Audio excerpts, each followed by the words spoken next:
સારી જીવના ભાવ મરણો તારવા કરુણા કરી સરિતા વહાવી સુધાતણી રઘુવીર તે સંજીવની શોષાતિ રેખી શરિતની કરુણાભિના હૃદયે કરી મુનિ કુંદ સંજીવની સમય પ્રાવત તણી ભજન ભરી કુંદ કુંદ રચ્યું શાસ્ત્ર સાથિયા અમૃતે પૂર્યા ગ્રંથાધિરાજ તારામ ભાવો બ્રહ્માંડના ભર્યા અહો વાણી તારી પ્રશમ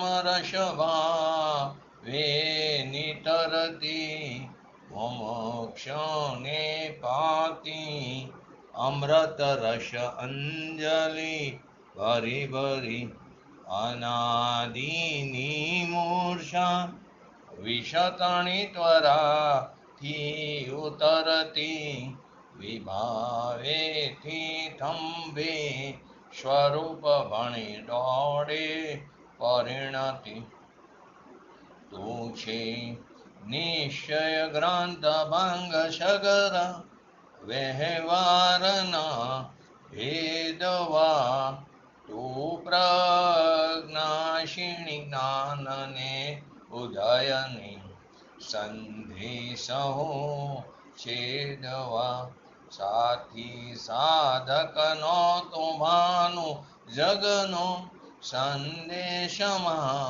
વીરનો વિષામો ભવ ક્લાંતના હૃદયનો તું પંથ મુક્તિ તણો શોણે તને રસ નિબંધ શિથિલ થાય જાણે તને હૃદય જ્ઞાની તણા જણાય તો રોચતા જગતની રુચિ આરસે સૌ તો રીઝતા શકલ જ્ઞાયક દેવ રીઝે બનાવો પત્ર કુંદનના રત્નોના અક્ષરો લખી તથાપી કુંદ સૂત્રોના અંકાએ મૂલ્યના કદી તથાપી કાન વાણીના અંકાએ મૂલ્યના કદી નમો રિંકણમ નમો સિદ્ધણમ નમો અયરણમ નમો વૈજણમ નમો લયસો સાવણમ ચતારી મંગલમ અરિહંતા મંગલમ સિદ્ધા મંગલમ શાહુ મંગલમ કેવલી પંતો ધમ્મ મંગલમ ચતારી લોગુટમાં અરિહંતા લોગુટમાં સિદ્ધા લોગુટમાં શાહુ લોગુટમાં કેવલી પંતો ધમ્મો લોગુટમાં ચતારી શરણ ભોજામી અરિહંતે શરણ ભોજામી સિદ્ધે શરણ ભોજામી સાહુ શરણ ભોજામી કેવલી પંતો ધમ્મો શરણ ભોજામી ઓમ નમો અરિહંતાણમ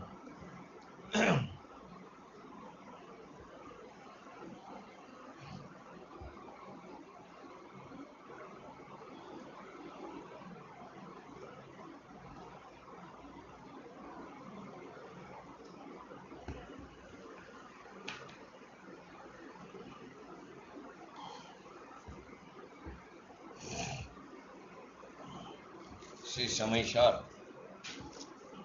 આશ્રવ અધિકારની આપણે 179 180 નંબરની ગાથા સંક્ષિપ્તમાં સમજ્યા. હવે 122 123 અને 124 ત્રણ કરસને સંક્ષિપ્તમાં સમજી પછી પૂજ્ય ગુરુદેવશ્રીના પ્રવચનના આધારે 2 ગાથા અને 3 કરસ એટલે આશ્રવ અધિકાર અહીંયા સમાપ્ત થાય છે. શુદ્ધ નયના ભાવનો પોષક કરસ એ આપણે 122 નંબરનો જોઈએ.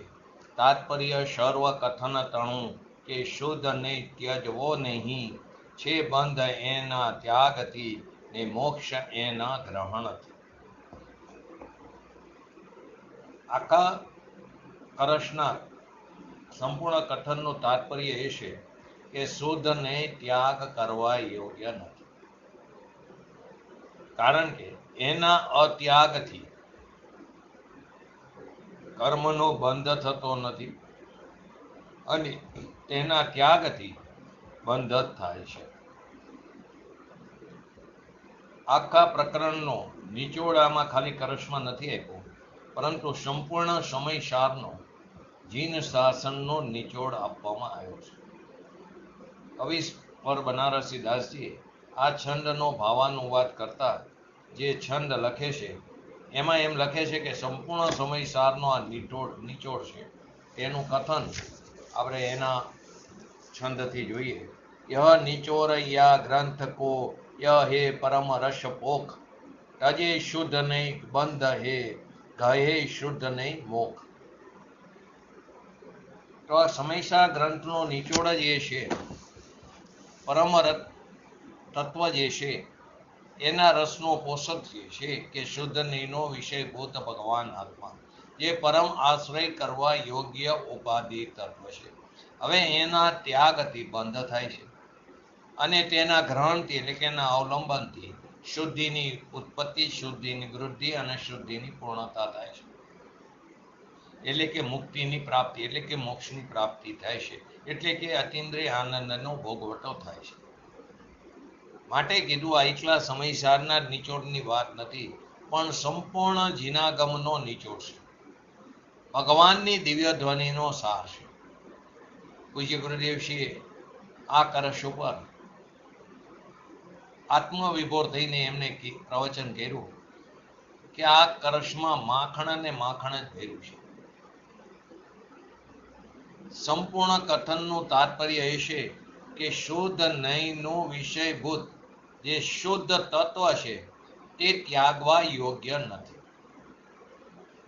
પોતાનો ભગવાન આત્મા જે પરમ આશ્રય કરવા યોગ્ય એ ત્રિકારી ઉપાધિ છે. એ જ આપણી ખરેખર અસલી સંપત્તિ, લક્ષ્મી મૂડી છે. એ જ આપણો વૈભવ છે.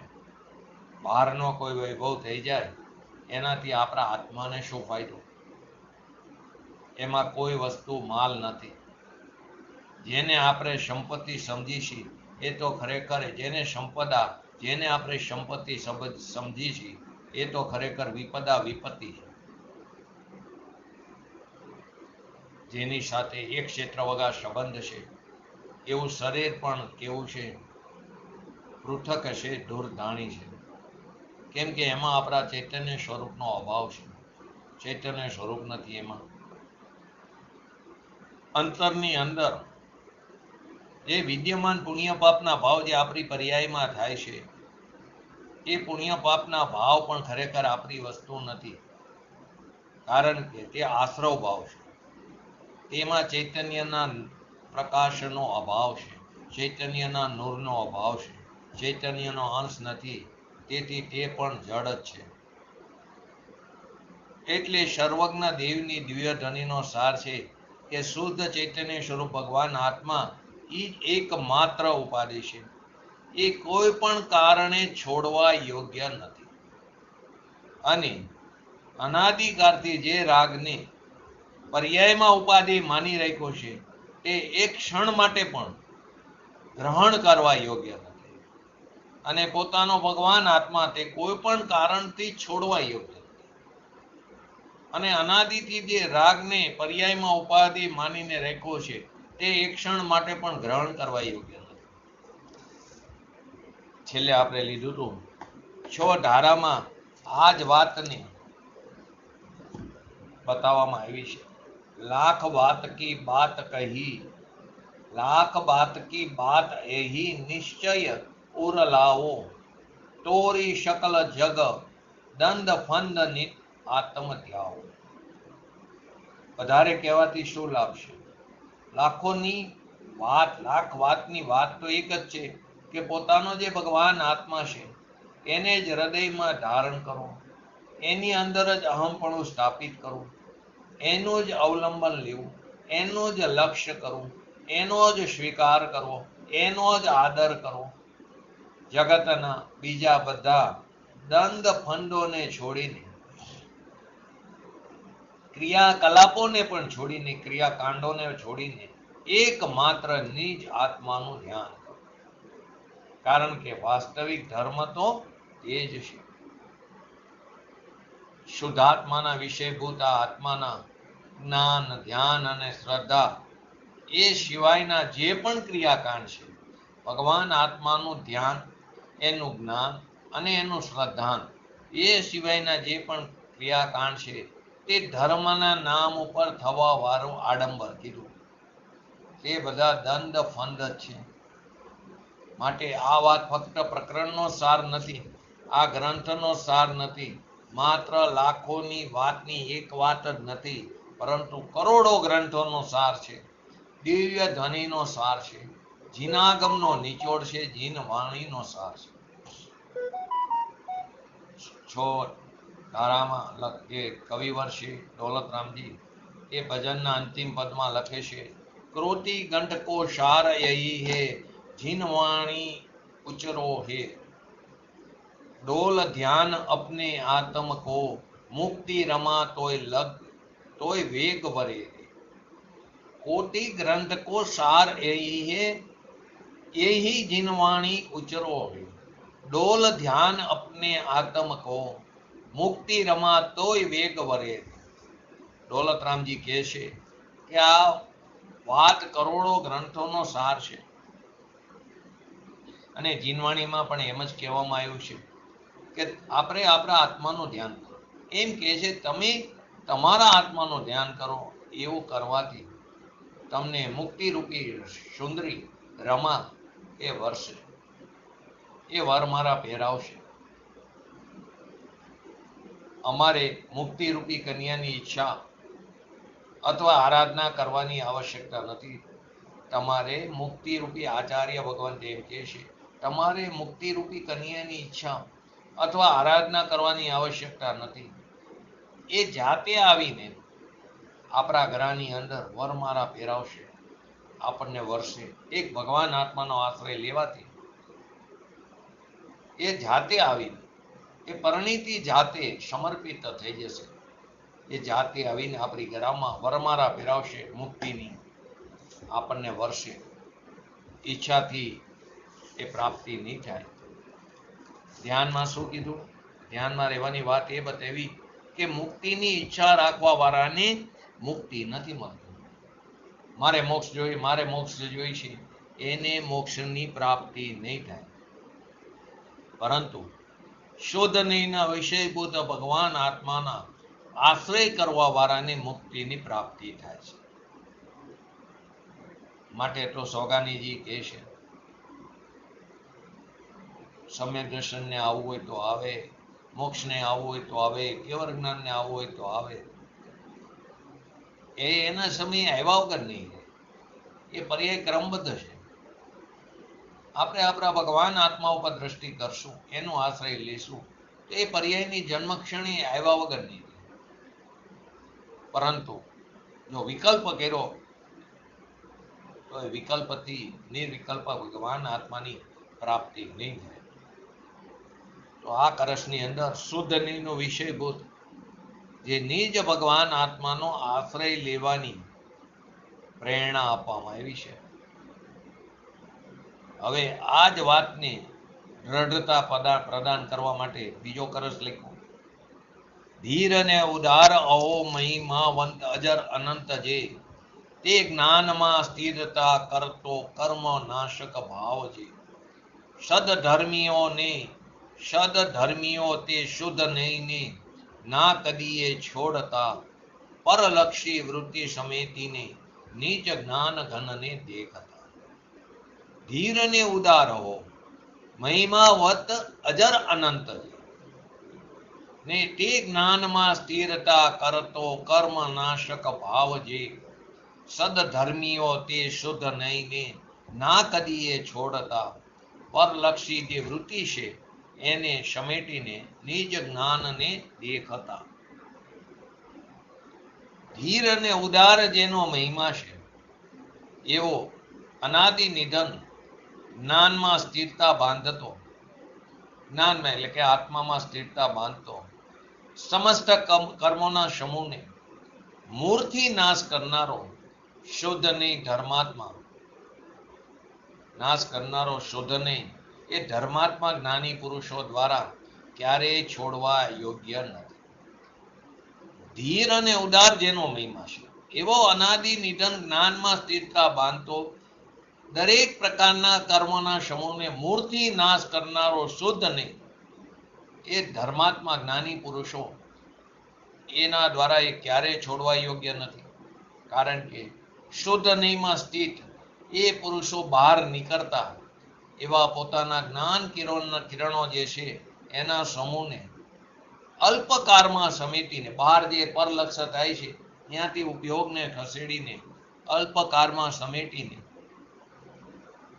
પૂર્ણ જ્ઞાનના ઘન રૂપ પુંજ રૂપ એક અચલ શાંત તેજ રૂપને તેજ જે પુંજ છે રૂપ છે એને દેખે છે એટલે કે અનુભવે છે.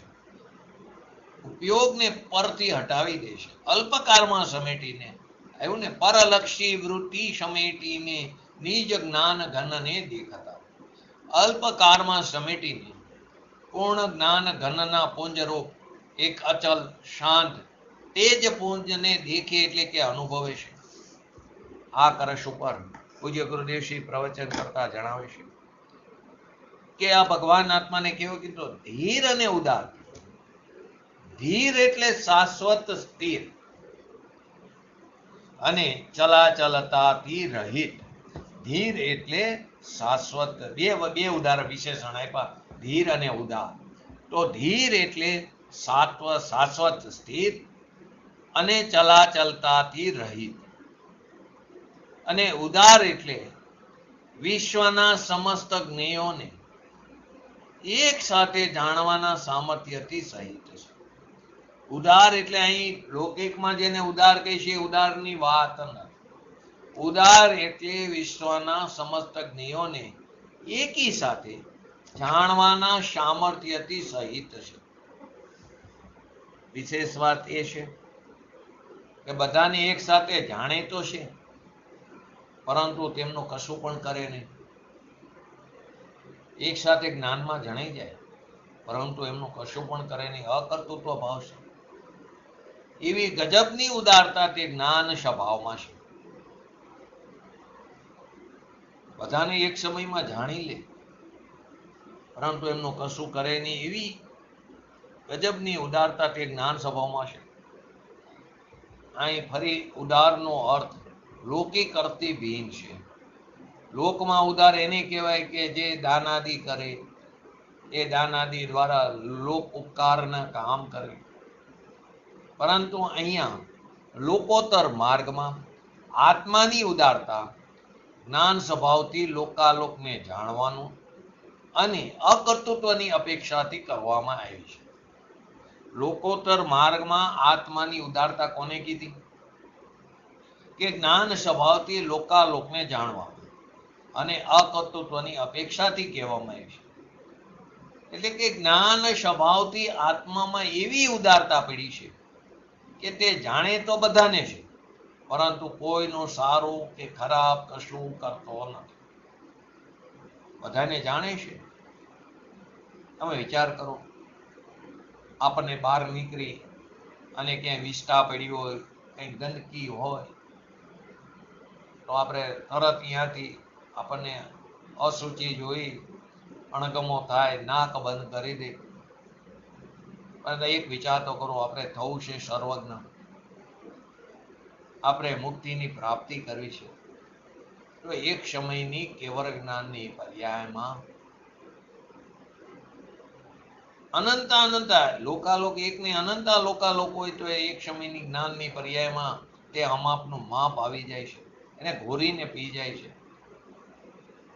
તો એની અંદર તો એક સમયની કેવળ જ્ઞાનની પર્યાયમાં લોકની અંદર આવું તો કેટલું હોય, વિષ્ટા, લોહી, આ તે બધું જણાઈ જાય. એટલે એને દ્વેષ પણ નથી થતો, એને અશુચિ પણ નથી થતી. અશુચિ જોઈને એને ઘૃણા પણ નથી થતી. કેમ કે વિતરાગ કીધા ને, રાગ દ્વેષથી રહિત થવું છે સર્વજ્ઞ. પરંતુ આપણે અણગમો કરતા રહીએ છીએ વિષ્ટાને જોઈને, અશુચિને જોઈને. કાંઈ કહેશે આ આત્માની ઉદારતા જેવી છે કે જાણે તો બધાને છે, પરંતુ કોઈનું સારું પણ કરતો નથી, કોઈનું ખરાબ પણ કરતો નથી, માત્ર જાણવા દેખવાનું કામ કરે છે. જ્ઞાનની એવી ઉદારતા છે કે ત્રણ લોકને અને ત્રણ કારને કેવળ જાણી શકે છે. આ જ્ઞાનની ઉદારતા છે કે ત્રણ લોકને, ઉર્ધ્વ, મધ્ય અને અધો, અને ત્રણ કાર, ભૂત, ભવિષ્ય, વર્તમાન, એને કેવળ જાણી શકે છે, ખાલી જાણી શકે છે. અરે શ્રુત જ્ઞાનની વાત કરી તો શ્રુત જ્ઞાનમાં પણ પરોક્ષ રૂપથી લોકાલોકને જાણવાની તાકાત છે. શ્રુત જ્ઞાનમાં પ્રત્યક્ષ નહીં, પરોક્ષ રૂપથી લોકાલોકને જાણવાની તાકાત છે. માટે શક્તિ રૂપથી તો ઉદાર જ છે. જ્ઞાનની નિર્મલ પર્યાયની પણ એવી ઉદારતા છે કે તેમાં લોકાલોક જણાય છે. ત્રણ વસ્તુ લઈ લીધી, દ્રવ્ય લઈ લીધું, ગુણ લઈ લીધો અને પર્યાય. પહેલા કીધું જ્ઞાન સ્વભાવથી આત્મામાં એવી ઉદારતા છે કે જાણે તો બધાને છે, પરંતુ કોઈનું સારું કે ખરાબ કરતો નથી. પછી જ્ઞાનની એવી ઉદારતા છે કે તે ત્રણ લોકને અને ત્રણ કારને કેવળ જાણી શકે છે. શુદ્ધ પણ વાત કરી કે પરોક્ષ રૂપથી લોકાલોકને એને જાણવાની તાકાત છે. માટે શક્તિ રૂપથી તો ઉદાર જ છે, એટલે ગુણથી પણ ઉદાર છે. અને નિર્મલ પર્યાય જ્ઞાનની, એટલે પર્યાયની વાત આવી ગઈ, એની પણ એવી ઉદારતા છે કે તેમાં લોકાલોક જણાય છે.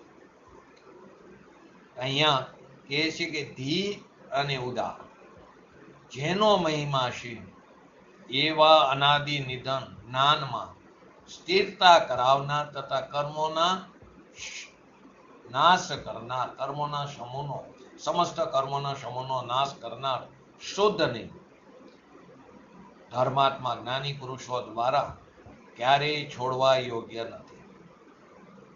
અર્થાત એમ કહી શકાય, ત્રિકારી ધ્રુવ ભગવાન આત્માનો આશ્રય કરાવનાર અને તેમાં જ સ્થિરતા કરાવનાર શુદ્ધ નહીં. ભગવાન આત્માનો આશ્રય, કેમ કે એનો વિષય જ પરમ આશ્રય કરવા યોગ્ય ઉપાધિ તત્વ છે, પરમ શુદ્ધ નિશ્ચયનીનો. તો એ ત્રિકારી ધ્રુવ નાયક સ્વરૂપ આત્માનો આશ્રય કરાવનાર અને તેમાં જ સ્થિરતા કરાવનારા શુદ્ધ નહીં ધર્મી પુરુષો દ્વારા ક્યારેય છોડવા યોગ્ય નથી. એ જ રીતે કરશમાં એમ પણ કહેવામાં આવ્યું કે શુદ્ધ નહીંનો વિષયભૂત ભગવાન આત્માનો આશ્રય કરાવનાર શુદ્ધ નહીં કોઈ પણ સ્થિતિમાં, કોઈ પણ સંજોગોમાં છોડવા યોગ્ય નથી. કારણ કે તેનો વિષયભૂત ભગવાન આત્માના આશ્રયથી જ અતિન્દ્રિય આનંદની પ્રાપ્તિ થાય છે, કેવળ જ્ઞાનની પ્રાપ્તિ થાય છે, સિદ્ધ દશાની પ્રાપ્તિ થાય છે, મુક્તિની પ્રાપ્તિ થાય છે, અવ્યાબાદ સુખનો ભોગવટો થાય છે આત્માના અસંખ્ય પ્રદેશે.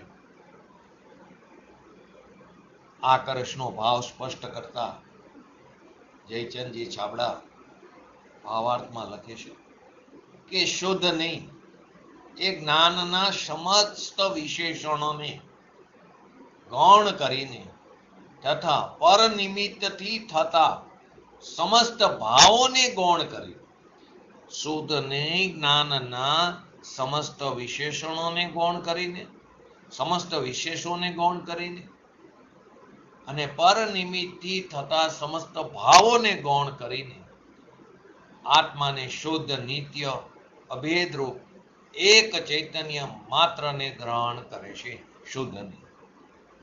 અને તેથી પરિણીતિ શુદ્ધ નહીંનો વિષયભૂત પોતાનો જે ભગવાન આત્મામાં એકાગ્ર સ્થિર થઈ જાય છે, એ સ્થિર થતી જાય છે. આ પ્રમાણે શુદ્ધ નહીંનો આશ્રય કરનાર જીવ બહાર નીકળતી જ્ઞાનની વિશેષ વ્યક્તતાઓને અલ્પકાળમાં જ સમેટીને શુદ્ધ નિયમમાં, એટલે કે આત્માની શુદ્ધતાના અનુભવમાં નિર્વિકલ્પપણે સ્થિર થતા પોતાના આત્માને સર્વ કર્મોથી ભીન કેવળ જ્ઞાન સ્વરૂપ અમૂર્તિક પુરુષાકાર વિતરાગ જ્ઞાન મૂર્તિ ભગવાન આત્માને દેખે છે, એટલે કે અનુભવે છે. શુક્લ ધ્યાનમાં પ્રવૃત્તિ કરી અંતર મુહૂર્તમાં કેવળ જ્ઞાન પ્રકટ કરે છે. શુદ્ધ નહીંનો આટલો બધો મહિમા બતાવ્યો. શું કીધું? શુદ્ધની જ્ઞાનના સમસ્ત વિશેષોને ગૌણ કરીને અને પર નિમિત્તથી થતા સમસ્ત ભાવોને ગૌણ કરીને આત્માને શુદ્ધ જોઈન્ટ થાય પણ મારું ધ્યાન ન રહ્યું.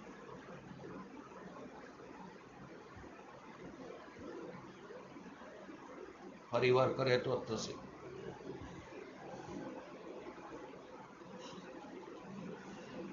સિસ્ટમ બદલી ગઈ, ઓલો સીધું થઈ જવાતું. હવે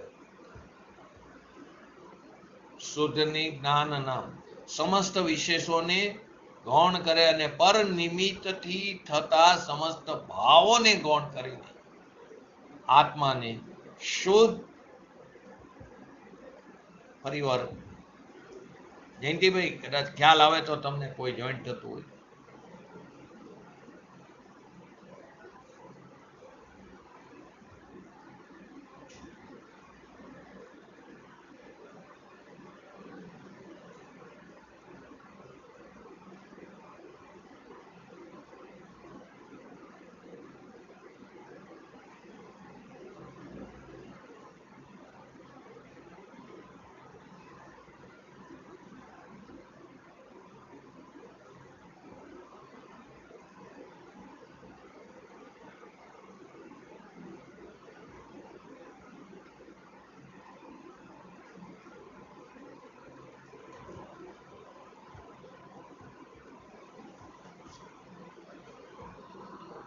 આત્માને શુદ્ધ નિત્ય અભેદ રૂપ એક ચૈતન્ય માત્રને ગ્રહણ કરે છે અને એ કારણે પરિણતિ શુદ્ધનીના વિષયભૂત શુદ્ધ આત્મામાં એકાગ્ર એટલે કે સ્થિર થતી જાય છે.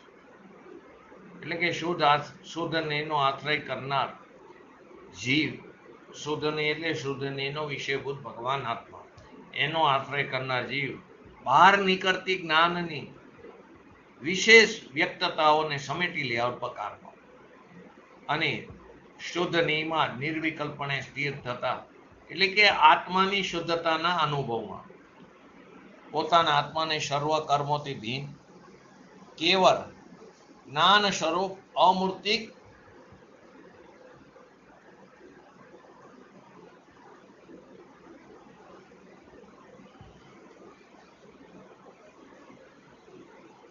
એક અમૂર્તિક એવો પુરુષાકાર તે પોતાનો જે ભગવાન આત્મા છે એ વિતરાગ જ્ઞાન મૂર્તિ ભગવાન આત્માને દેખે છે. શુક્લ ધ્યાનમાં પ્રવૃત્તિ કરી અંતર્મુહૂર્તની અંદર કેવળ જ્ઞાન પ્રગટ કરે છે. આવું શુદ્ધ નહીંનો મહિમા છે. શુદ્ધ નહીંનો એટલે નહીંનો મહિમા નથી. શુદ્ધ નહીંનો વિષય જે ભગવાન આત્મા છે, જે પરમ આશ્રય કરવા યોગ્ય ઉપાધિ તત્વ છે, એનો મહિમા છે. માટે શ્રી ગુરુનો ઉપદેશ છે કે જ્યાં સુધી શુદ્ધ નહીંના અવલંબનથી કેવળ જ્ઞાન પ્રગટ ન થાય ત્યાં સુધી સમ્યક દ્રષ્ટિ જીવોએ શુદ્ધ નહીંનો ત્યાગ ન કરવો જોઈએ. આ કરશનો ભાવાનુવાદ નાટક સમય શાળમાં કવિવર બનારસી દાસ દ્વારા બનારસી દાસજીએ એ રીતે કર્યો છે. કરમ કે ચક્ર में फिरत जगवासी जीव हे रहो बहिर्मुख व्याप्त विषमता अंतर सुमति आई विमल बड़ाई पाई उद्गल शो प्रीति टूटी छूटी माया ममता शुद्धनी निवास कीनो अनुभव अभ्यास तीनो भ्रम भाव छांडी दोनों भीनो चीत क्षमता अनादि अनंत अविकल्प अचल एशो पद अवलंबी अवलोके राम रमता. એટલે એમ કહેવા માંગે છે પંડિત બનારસી દાસજી નાટક સમય સારમાં કે આ જગવાસી એટલે કે સંસારી જીવ કર્મચક્રના ચક્કરમાં ફસાઈને બહિર્મુખ થઈ રહ્યો હતો. અત્યારે આપણે એ જ કરી રહ્યા છીએ. અનાદિકાળથી આપણે સંસાર દશામાં પરિભ્રમણ 84 લાખ યોનિઓમાં ભટકા રાખી છે. બધી વસ્તુ કરી ચૂક્યા છે. અનંતવાર એકમાત્ર કામ ન કર્યું, અપૂર્વ કાર્ય ભગવાન આત્માની અનુભૂતિ. પોતાના ભગવાન આત્માનો સંગ ન કર્યો, એનો આશ્રય ન કર્યો. બાકી અનંત વાર મિથ્યા દ્રષ્ટિ દ્રવ્યલિંગી મુનિપણું પણ ધારણ કર્યું. મિથ્યા દ્રષ્ટિ દ્રવ્યલિંગી મુનિપણું એના ફળ સ્વરૂપે 9મી ગ્રીવે કે 31 સાગરોપમનું આયુષ્ય પણ ભોગવી આવ્યા. એ પણ અનંતવાર. પણ આત્માના ભાન વગર સંસાર મર્યાદિત ન બન્યો. માટે એમ કહે છે આ જગવાસી એટલે કે સંસારી જીવ એ કર્મના ચક્કરમાં ફસાઈને બહિર્મુખ થઈ રહ્યો હતો, વિષમતાથી વ્યાપ્ત થઈ રહ્યો હતો. પરંતુ જ્યારે અંતરમાં સુમતિ જાગ્રત થઈ તો નિર્મળ પરિણીતિ પ્રાપ્ત થઈ. માટે તો ગુરુને શું કીધું?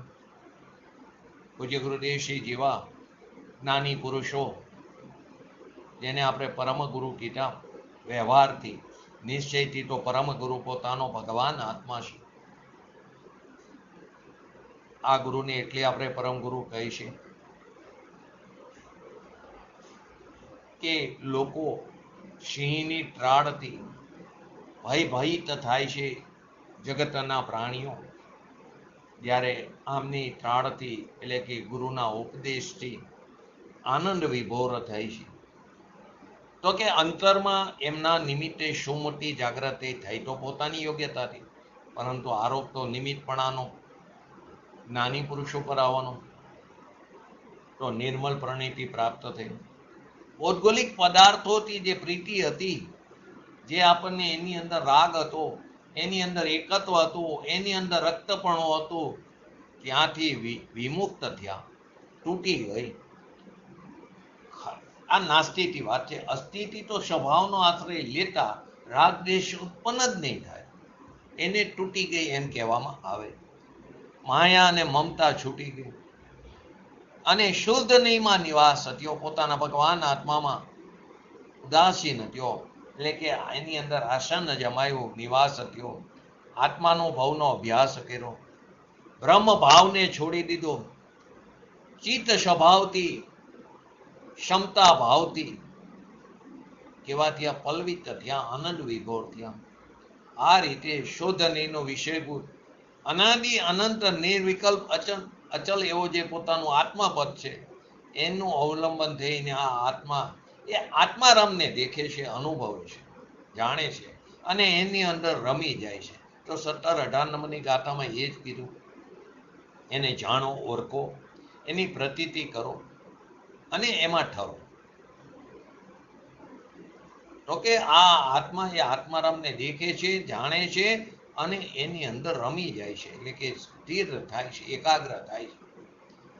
આ રીતે આ બંને કરશની અંદર શોધનીનો મહિમા બતાવ્યો, એને ગ્રહણ કરવાની પ્રેરણા આપી અને એને નહીં છોડવાની ચેતવણી. હવે આચાર્ય અમરચંદ્ર દેવ આશ્રવ અધિકારના અંતમાં આશ્રવનો અભાવ કરી પ્રગટ થનાર જ્ઞાનના મહિમાનું સૂચક કરશ લખે છે 124 નંબરનો. ઉદ્યોત જેનો નિત્ય એવી પરમ વસ્તુ દેખતા ને સર્વ રીતે શીઘ્ર જેના આશ્રવ ક્ષય પામતા છે અચર તેમ અતુલ એવું જ્ઞાન તેનું વિસ્તૃ નિજ રસતણા ફેલાવતી જે સર્વ ભાવો જાણત. હંમેશા પ્રકાશમાન જે પોતાનો ભગવાન આત્માને અંતરંગમાં નિરખનાર પુરુષને રાગાદી આશ્રવ ભાવોનો શીઘ્ર જ સર્વ પ્રકારે એટલે કે સમસ્ત પ્રકારે દરેક પ્રકારે નાશ થવાથી સર્વ લોકાલોકને જાણનાર અનંત વિસ્તારને પ્રાપ્ત જ્ઞાન સદા અચર રહેશે. પ્રગટ થયા પછી એ એમનું એમ રહેશે, ચલાયમાન નથી થતું, ચલાચલતાથી રહિત છે. એના સમાન કોઈ ન હોવાથી તે જ્ઞાનને અતુલ કહેવામાં આવ્યું. હવે એની કરશમાં શું કીધું છે? અચર તેમ અચુલ એવું જ્ઞાન તેનું વિસ્તૃત. તો અનંત વિસ્તારને પ્રાપ્ત જ્ઞાન સદા અચર રહેશે. પ્રગટ થયા પછી એમનું એમ રહે છે, ચલાયમાન થતું નથી. માટે એમના સમાન કોઈ ન હોવાથી એ જ્ઞાન એને અતુલ, એની કોઈ તુલના ન થાય એમ કહેવામાં આવ્યું.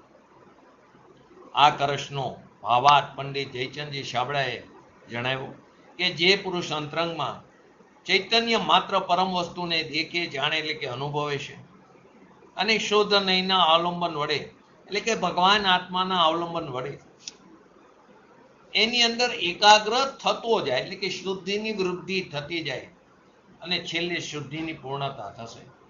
તે પુરુષને સર્વકારે સર્વ રાગાદિક આશ્રવ ભાવોનો સર્વતા અભાવ થઈ, આગળ આવ્યું ને સદા, તે સર્વતા નિરાશ્રવ કેવળ જ્ઞાની.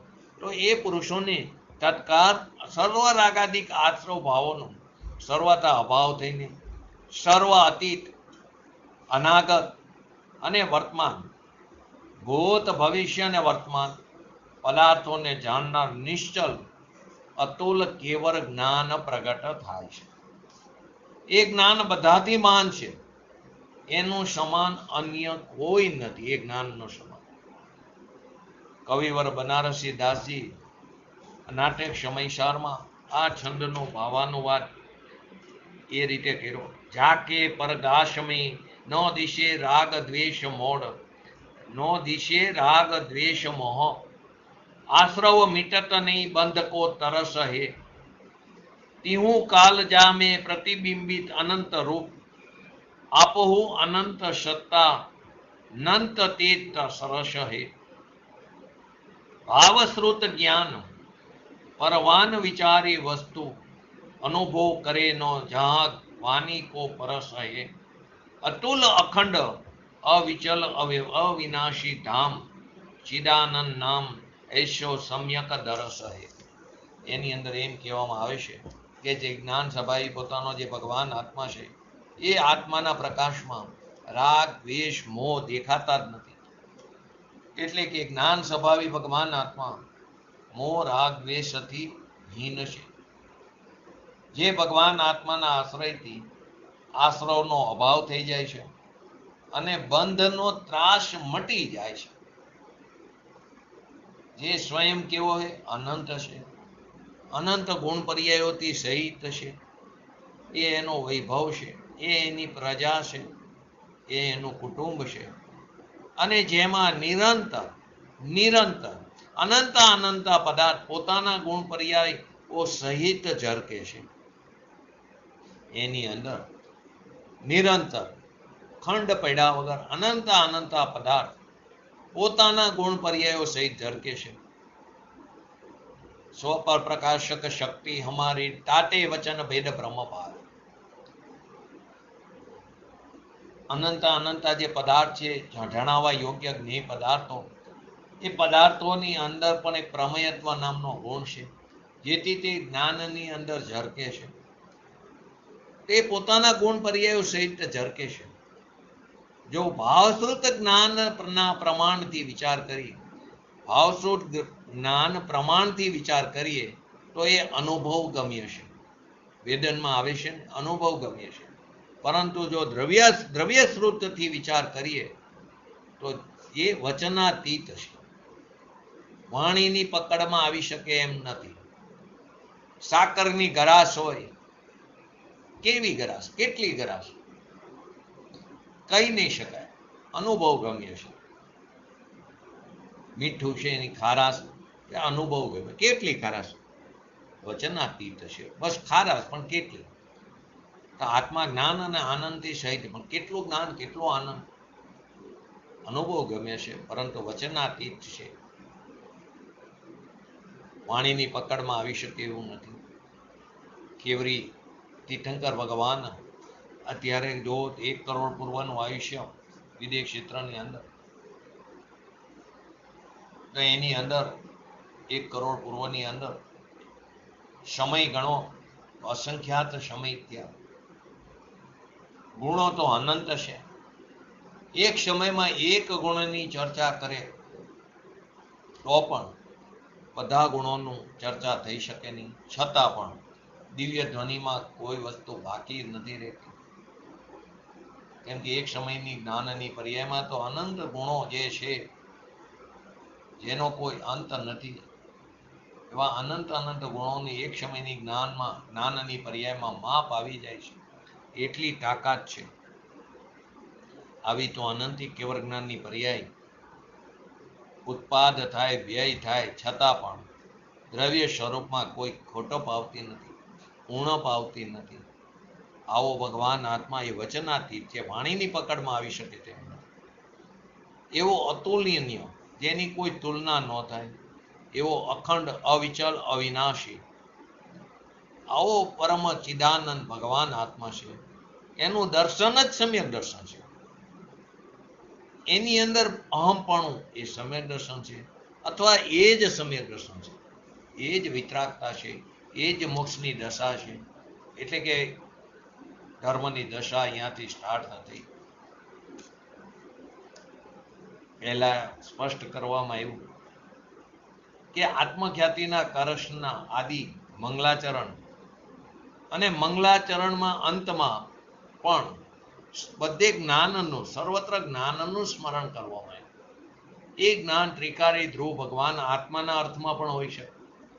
જ્ઞાન તે આત્મા, એટલે જ્ઞાન આત્માના અર્થમાં પણ લઈ શકાય, કેવળ જ્ઞાનના અર્થમાં પણ લઈ શકાય, અને સમ્યક જ્ઞાનના અર્થમાં પણ લઈ શકાય. જ્ઞાનનું સ્મરણ કરવામાં આવ્યું છે. શરૂઆતમાં મંગલાચરણમાં પણ જ્ઞાનનું સ્મરણ કરવામાં આવ્યું, અંતિમા છંદમાં પણ જ્ઞાનનું સ્મરણ કરવામાં આવ્યું. એને ત્રણ રીતે લીધું. એ જ્ઞાન ત્રિકારી ધ્રુવ ભગવાન આત્માના અર્થમાં લીધું, કેવળ જ્ઞાનના અર્થમાં પણ લઈ શકાય, અને સમ્યક જ્ઞાનના અર્થમાં પણ લઈ શકાય. ત્રણેય અર્થોનો પ્રતિપાદક વિશેષણ બધે સહજ રીતે જોવા મળે.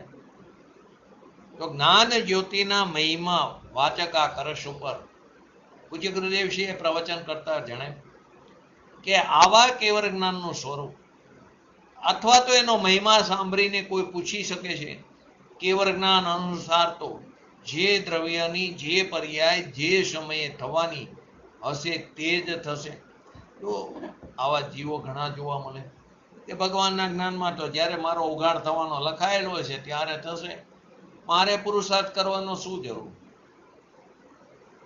તો એવા જીવનું ક્રમબદ્ધ એની હોનાર જ એવી હશે, એ નિશ્ચિતપણે પડશે. એવી જગ્યાએ જઈને પટકાશે જ્યાંથી બહાર નીકળવું પણ અતિ મુશ્કેલ થશે. એવા નિગોદીય જીવમાં જ્યાંથી એ આપણી માતૃભૂમિ જન્મભૂમિમાં જઈને પટકાશે.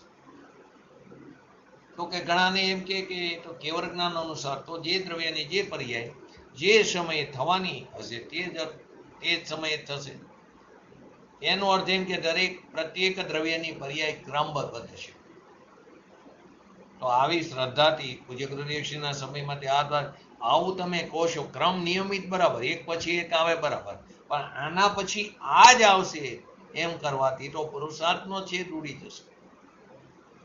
એ વખતના પંડિતો પૂજ્ય ગુરુદેવશ્રીથી આ વાતથી વિરોધ થતા કે આમાં તો પુરુષાર્થનો છેદ ઉડી જશે. જ્યારે બધું નિશ્ચિત જ છે ત્યારે એમાં કોઈએ કશું કરવાનો પ્રશ્ન જ ક્યાં રહ્યો? અનાદિથી રખડી છે એમ અનંત 24 ફિક્સ જ છે.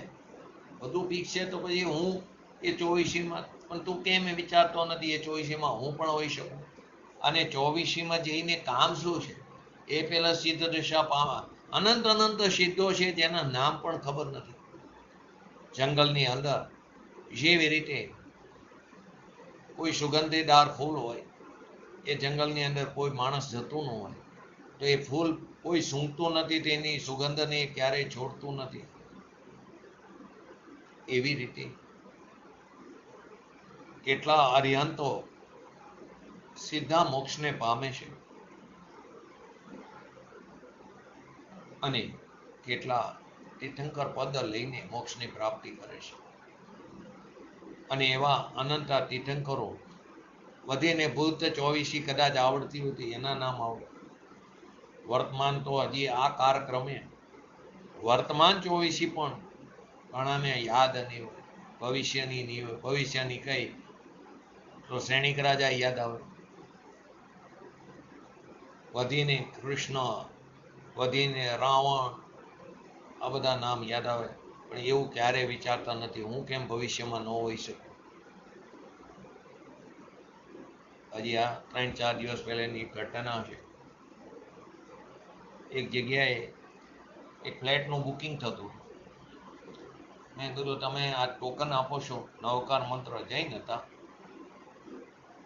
નવકાર મંત્રનું સ્મરણ કરીને આપો રિવાજ મુજબ. બાકી એનાથી કોઈ, એનો અર્થ એવો નથી કે એનાથી ફાયદો થાય. દુઃખની વાત છે મને કે નવકાર મંત્ર આવડતા નથી. જૈન 50 વર્ષની એજ, ભાઈ બેન એકેને આવડે નહીં. મેં કીધું હું બોલી લઉં, તમે આપી દો બાનું ટોકન. આ દશા છે અત્યારની.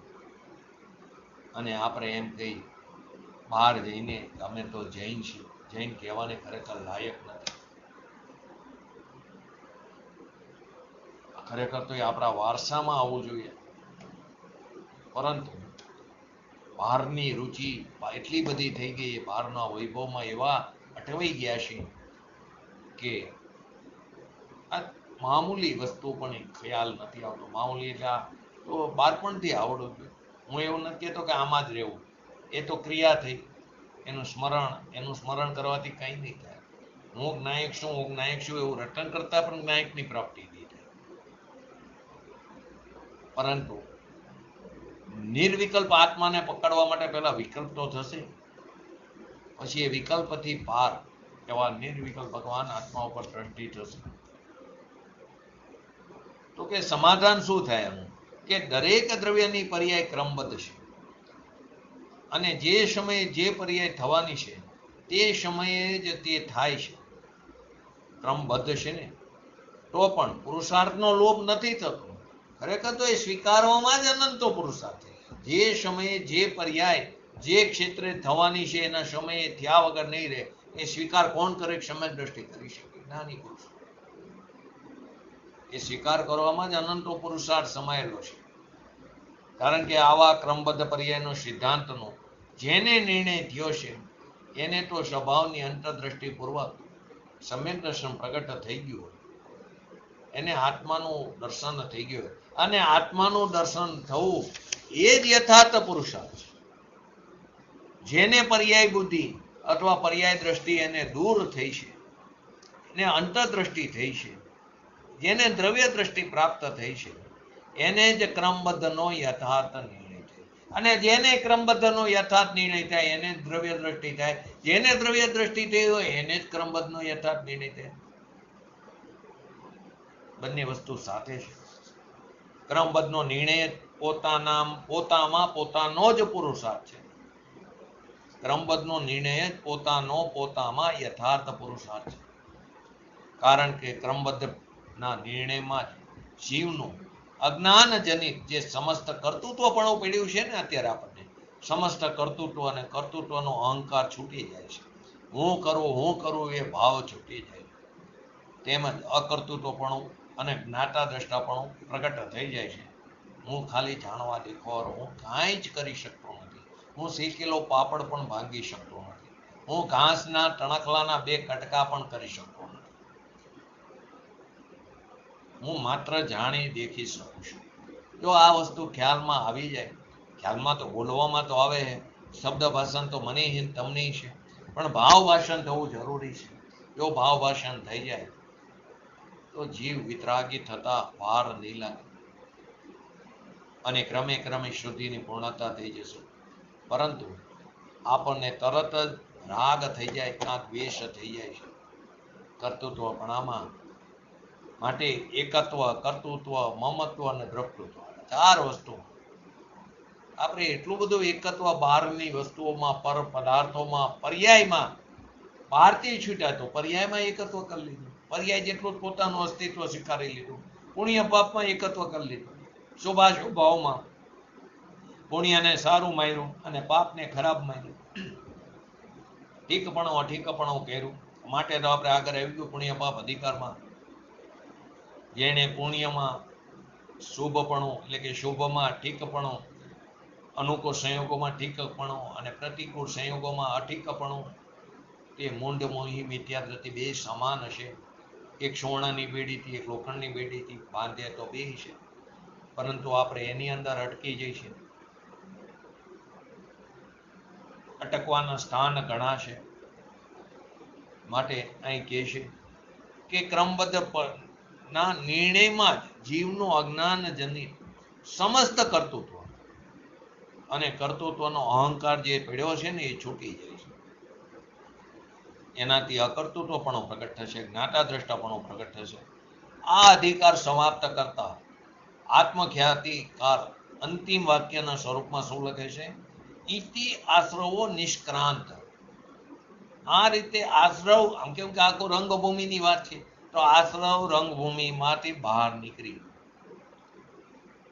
આ અધિકારની ટીકા સમાપ્ત કરતા પંડિત જયચંદજી છાબડાએ છેલ્લે એક છંદ લખ્યો, યોગ કષાય મિથ્યાત્વ અસંયમ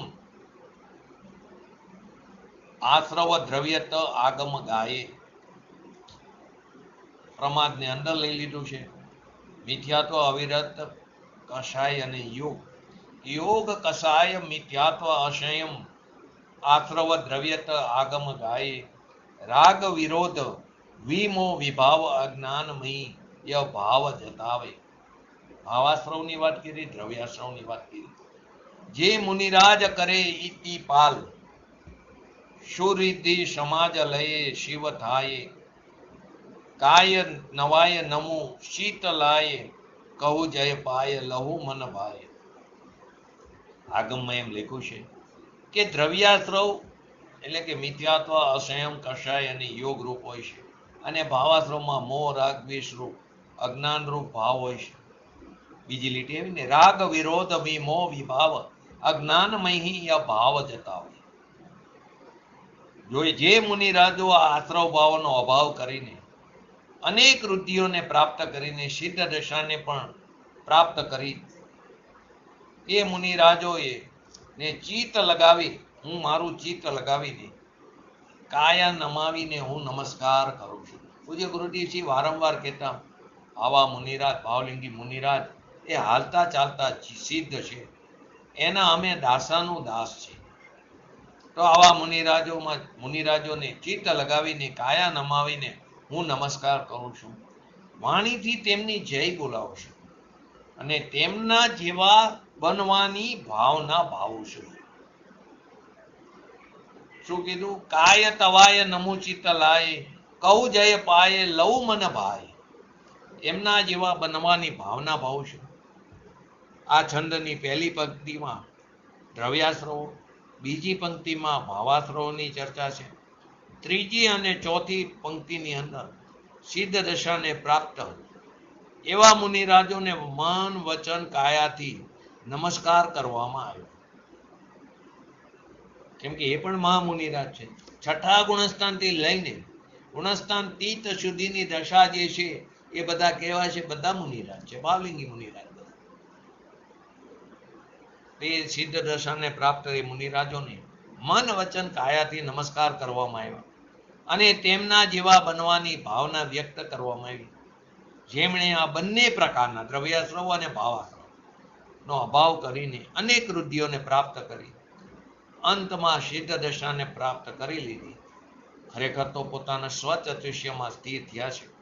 પોતાના દ્રવ્ય ક્ષેત્ર, કાર અને ભાવમાં વ્યવહારથી લોકના અગ્રભાગે તનુવાત વલયમાં તે બિરાજમાન છે અને અનંતકાળ સુધી અવ્યાબાદ સુખનો ભોગવટો આત્માના અસંખ્ય પ્રદેશે કરશે. આ રીતે આપણે સંક્ષિપ્તમાં 179, 180 નંબરની ગાથા, 122, 23 અને 24 નંબરનો કરશ, આ 5 વસ્તુને આ 2 સ્વાધ્યાયમાં આપણે સંક્ષિપ્તમાં સમજ્યા.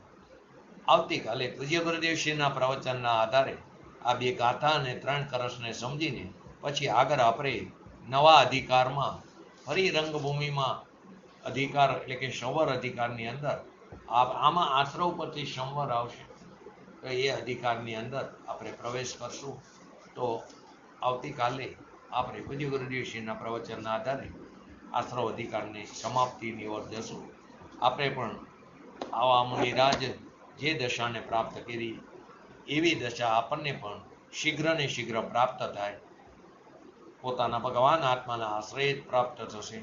માટે તેનું અવલંબન લઈને આપણે પણ લોકના અગ્રભાગે તનુવાત વલયમાં તે નિશ્ચયથી પોતાના સ્વચતુષ્યમાં બિરાજમાન થઈને આત્માના સંખ્ય પ્રદેશે અવ્યાબાદ સુખનો ભોગવટો શીઘ્ર ને શીઘ્ર કરી એવી પરમ વિરલ ભાવના સાથે આજનું વ્યક્તિત્વ પૂરું કરું. જય જિનેન્દ્ર. જીનવાણી સ્તુતિ.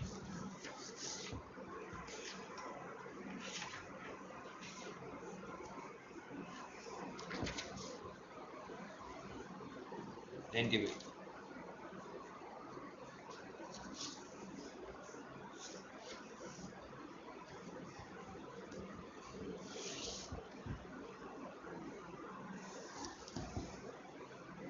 કેમ નથી આવતું જયંતિભાઈ?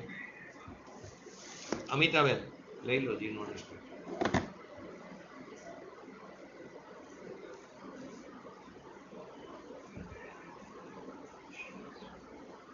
जावाणी के ज्ञान ते शुजे लोकालोक शोवाणी मस्तक चढ़ो सदा देत हो धो.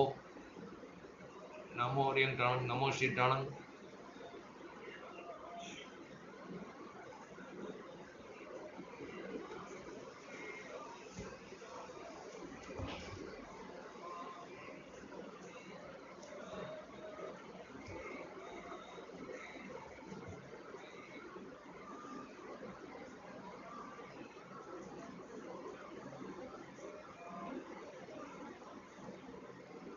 नमो रियंत्रणं नमो सिद्धाणं नमो ऐरणं नमो वजणं नमो लय सव सवणं.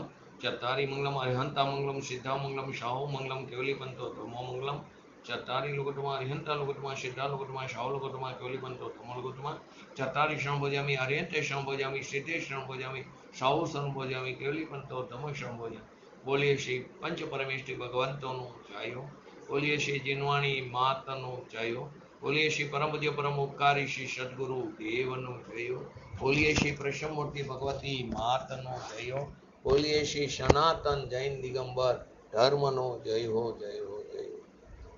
जयंतीभाई अवाज नहोतो आवतो તમારો.